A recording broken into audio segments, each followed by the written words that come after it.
Do good for the love of Christ. Geronda. I am afraid when I think of the difficult times ahead. What are you afraid of? That you might go to hell and be tormented along with the little devils. I can understand if you pray and say, "Help me, my Christ, to go to paradise, so that I do not grieve you, for it will be heavy indeed for you after all that you have done for me to see me in hell." But to want to go to paradise simply to provide a comfortable place for yourself, this does not have any philorimo.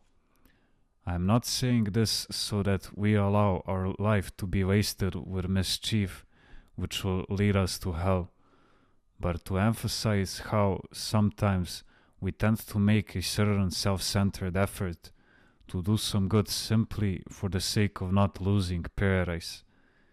If we have philorimo, we will think, so many unfortunate souls continue to suffer in hell after having spent a lifetime on earth without even a little true joy, and I care only for myself.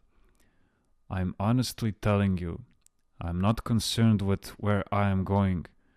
I have set myself aside. Not that I want to be separated from Christ, and so I am not concerned whether I'll go to paradise, but rather that it's not my goal to do good, just to get to paradise. So I say, even if you set me aside, Lord, I will still be satisfied. I am not worthy of paradise. Today our life has become graceless and difficult because the spirit of heroism and philorimo has diminished. Even spiritual people have become calculating. They live a life that is only spiritual in appearance. They seek to enjoy whatever they want, as long as they are not condemned. So they calculate. Is this a wrong that will condemn me? No. Okay. Then I can enjoy it. For example, on the subject of fasting, they say, tomorrow is Friday. Well, tonight I can eat meat until 5 minutes to midnight. So bring out the food and let us eat. It's not permitted after midnight, it's already Friday, and now it is a sin to eat meat. In other words, they do not want to lose paradise, but they also want to enjoy this life. Thus they take a calculating approach to both sin and hell. But if they thought with philorimo, they would say, Christ was crucified and suffered so much for me, and I would hurt him with one of my sinful acts.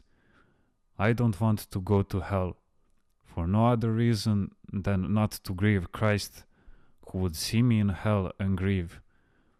Let us not do good expecting to receive wages like a hireling. Let us do good out of love for Christ. Whatever we do, let us do it purely for the sake of Christ. We must guard against the calculating human spirit of selfishness, of self-interest and self-love. We must keep in mind that Christ sees us. He is observing us, and we must be ever vigilant not to grieve him.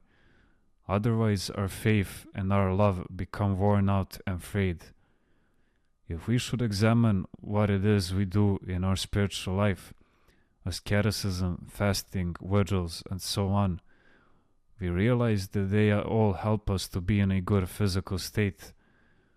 Does someone sleep in a hard bed? Even doctors recommend this. Sleep on a firm mattress. Sleeping on a soft mattress does not help your posture. Does someone else do prostrations? Others do physical exercises to strengthen their muscles. Do others sleep little? Too much sleep stupefies any person.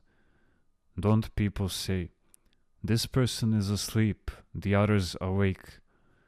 In other words, the spiritual exercises, one does even help him in his physical health. After all, self-control is helpful to everyone. A lot of people who conduct research try to live a chaste life in order to maintain clarity of mind. Of course, we do not practice self-control for this reason. But out of our spiritual exercises, we also have the benefits sought by worldly people. We do whatever is spiritual, and from this spiritual work stems physical health also.